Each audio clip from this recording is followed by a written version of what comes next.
How you doing tonight? Dom Tiberi here, joined by Nicole Shearin, Adam King. The first round of the Memorial Tournament is in the books, and before we look at any highlights or anything, I want your guys' opinions. We'll start with Adam. Beautiful day. The weather was great, but the wind was an issue. I mean, it's crazy to see how much better the morning guys did. You try to get on the right side of the draw, but you can't control it. The afternoon guys could not go low out here at all. The wind playing a major factor in that. And then just the greens drying up throughout the day made it so tough for so many of these guys, including the guy that you guys love, Scottie Scheffler, really struggled down the stretch there. But in the morning, these guys were able to take advantage of the course. I think I said at noon that I didn't like how easy the course was playing, so I'm glad it firmed up and challenged these guys. And I will tell you, Nicole, the wind is really whipping. If you talk to guys on the PGA Tour, they'll tell you, I would rather play in the rain than when it's windy. And the wind, you look at the flags around here, they are gusting.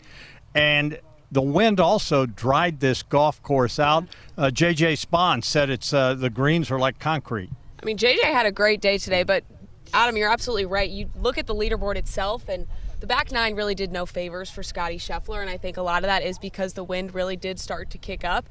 But then you look at some names like Tommy Fleetwood up at the top. Obviously, we're going to get to the highlights. Wyndham Clark, Gerard also up there. I think he had 6 of 9 birdies on the back nine. So I think a lot of it had to do with that, because when you look at the tee times, it makes sense with where these guys land. Well, why don't we take a look at the highlights? We'll have more extensive highlights coming up at 11. But let's roll the tape, and we can show you J.J. Spahn. And how about this guy? He won the U.S. Open, and now he is heading the approach into the 18th. How good is that? Puts it right next to the pen. That was for a tap-in birdie to get a share of the lead. We talked about Rory McIlroy here on the 18th hole. He comes up short, chips it on the green, but goes by the hole. He would end up 2-putting from there for a bogey. He's at 1 under par after round 1. I thought I did well between the ears today. The games felt really good for a while now. So you have to concentrate on every shot. The greens are very firm already, very fast. Get yourself above the hole. It's very tricky. As a look at the leaderboard, and you heard what Rory said, it's very tricky, no question about it.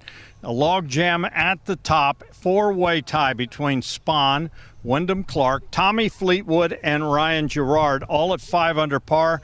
As mentioned, McIlroy 1 under, 2-time defending Memorial champ, and the guy I picked to win is 1 over par. You know, I thought... And who did you pick? I picked Cam Young. He is ironically also 1 over par, but I hedged it with Ludwig. No. We're not doing that. Ludwig. So we all are in the same boat. All of our guys are 1 over. Yeah. Ludwig's 2 under. Now the thing with Scottie, you didn't pick Ludwig. Ludwig's 2 under. The thing with Scottie that I thought was interesting is he kind of got frustrated on the 16th tee. He made it known that he was not happy with Jack's course. Some were reading his lips saying he said, "I'm hitting good shots, but I'm not getting rewarded out here," and that's where guys get a little frustrated, especially on 16. We've heard that in the past. I love it. That's what I want. I want you. If you're the best player in the world, you shouldn't be able to just birdie every hole around this course. And the thing is as mad as the players get, now Jack obviously designed the golf course. He's let the rough go. He does not control the wind. And as far as the pen placements, that's the PGA Tour that's picking him. So if he wants to get mad at someone, get mad at the PGA Tour. But I will say, and on your point, Adam, I like seeing that kind of emotion, because if I look at a guy like Scottie Scheffler showing that only gives me more confidence that he's going to come back Friday, Saturday with all the confidence in the world that he's the world #1 for a reason. So I like seeing that emotion from him personally. He'll come back. Now, he missed some bad putts today. And I think that's been the one bugaboo he's had. And he worked so hard the other day when he came in, hours on the putting green. He was making everything. And I watched him miss so many where it just just broke off at the end. I think that frustrated him because these greens are a little tough to read. I've worked with you for too long because right before you said that, I was going to say that was his bugaboo. And I'll tell you this, 5 years ago, I didn't know what that word meant. So it is definitely what has been his problem in the PGA Championship. I know you guys, we joked about Ludwig, but he was one of the few guys that was able to go low in the afternoon. Xander Schauffele struggled. A lot of big names just got swallowed up by this course in the afternoon. But the good news is they get out here tomorrow morning. It'll be due. I mean, Scotty's going to be one of the first off the tee, so he's going to get this course when it is most attackable. And it'll be a moist course. Oh, yeah, course. exactly. The greens will be moist. And I don't like that word, dumb. they'll be wet.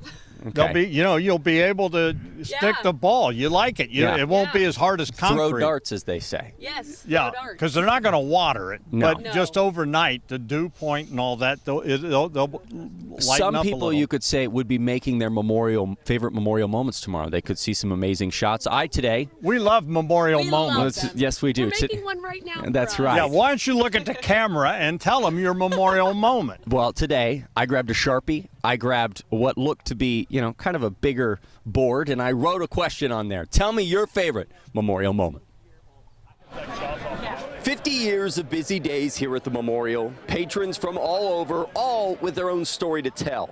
You guys have a favorite memorial memory? My favorite memorial memory is coming out every year with my dad and just having him carry me around on his shoulders. That's like why I love the sport, and it's kind of my dad nice thing.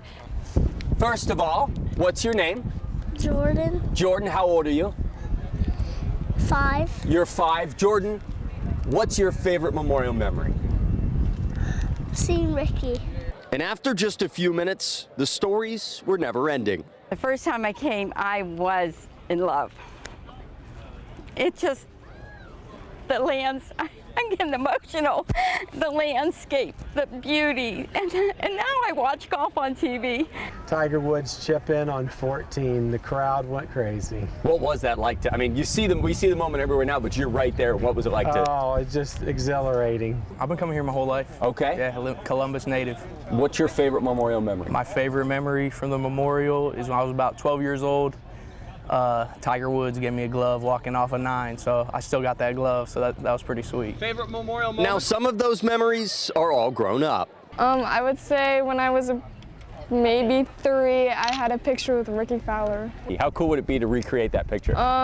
Pretty awesome. When I fist pumped Taylor Pendrith. Last year I got a ball from Michael Ken. I got a signature of Scotty. Well, this is my first tournament, so I'm in the middle of the memory right now. Oh, this is the memory. This is the memory. So You're capturing it. Favorite memory. Well, that was so much fun. We started, I put the chair down, and I thought, boy, I hope somebody sits down. After about 30 people, I said, guys, we got to shut this down. There were so many amazing memories. I don't have the chair, but Nicole, I'll start with you. What is your favorite memorial memory? Well, I haven't had that many memorials. Obviously, I moved here last year. It was my first memorial last year. So I have to go with being right there when Scotty won it, his second straight memorial tournament win. That was pretty cool. Dom, you don't have many memorials? I have 46 memorials. That's This is the 46th. I've got several magic moments. Tiger Woods chipping in. Tiger Woods with a couple chip-ins was amazing. I think about Paul Azinger on 18 chipping in to beat the great Payne Stewart. I think my two favorites are Jack Nicklaus winning in 77. And then when he came back and won it again in 84. 84, when he beat Andy Bean in a playoff, because Jack had it won and he put his ball out of bounds on a guy's deck over there and came back and won it. So, yeah, I mean, if you're a golf fan, this tournament has certainly delivered amazing moments, and it has also delivered with people you wouldn't think were going to win. David Edwards, Lingmerth, just some of those guys that you're going, what? Lingmerth is a name that when you look at him, you're like, I forgot he won. Yeah, you forget that he won, and then you think, oh, well, Tiger Woods won 5 times, and Scotty, he's got to get on. He'll get on his horse tomorrow. He will. I feel good about it. Nicole, in all those 50 years, there's also a lot of people that go into helping it. I was about to say, There's two mics right now going on. This is a lot. I was about to say, though, of course, there's a lot of fans. You know, they have all their memories, but there's over almost 4,000 volunteers here at Muirfield that have 50 years of memories at the Memorial Tournament. Now, as we all know, fans normally get to watch the tournament from outside the ropes, but there's a handful of volunteers that actually get to run the show from the inside. 1982, there was one volunteer who was assigned to the 12th hole, and while the rest was 44 years of history. Okay, are we all set, Rex? While some run the status board for some of the biggest names in golf, others make sure the tournament runs smoothly. People always ask me, they go, why do you take a week's vacation to do this? And I go, only two people are going to stand in front of me, caddy or a player. I said, I've got the best seat in the house for golf. Meet Mike Teddams, the hole captain at 12, patrolling the greens for almost 45 years. What is it about the Memorial that brings you back every single year? The people. The people. Jack runs a fantastic tournament that we all feel, he makes us all feel good. We're all like one big happy family around here. It's what I do. So what is the role of a Memorial Marshal? This is the signature hole of the golf course, so we have to be on our toes because I don't want anybody to say, well, that's a rowdy group out there. No, we take care of it. But these marshals also take care of each other. I lost a marshal about 5 or 6 years ago that had been with me for about 25 years. So we think of him every year. We all have a ribbon on our hat with Ernie's name on it and the year he passed away. Yeah, he'd been with us for probably 22 years. He was a great guy. That green ribbon now forever sits on the outside of his hat as Mike patrols from inside the ropes. I only did this for you-know-what and giggles, and I just can't believe I've been here this long. 44 years at hole 12, and many more to come. I'm going to be out here until they have to drag me out with my feet.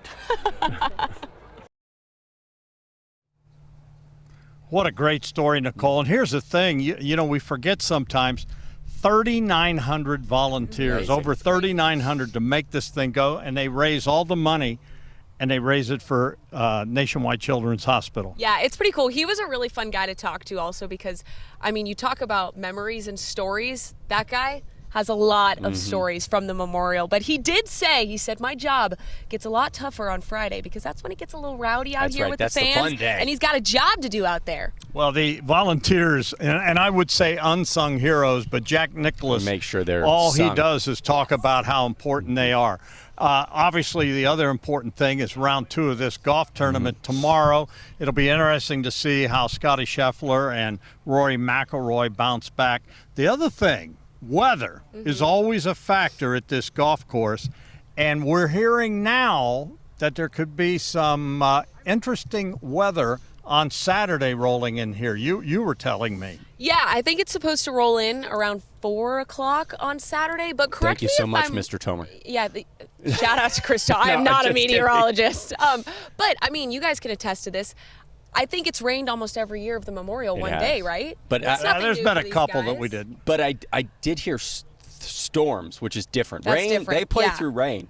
No, they're gonna. Yeah, I don't. I'm not a meteorologist. I am not Chris Tomer, but I will say, it would not surprise me if they were to move up tee times on Saturday. What would the field be after It's the at cut? 50 guys. Yeah. 50 guys? And so I think there's a world, if the storm really is going to roll in at 4 o'clock, where they look and say, Try to okay, get we them want to out. have the guys done by 4 o'clock. Maybe Which they can. Which they can. And they tape for television. Yes, and they tape for television. And they can maybe, go 3 in a group and get them out of here. There's only 50 guys.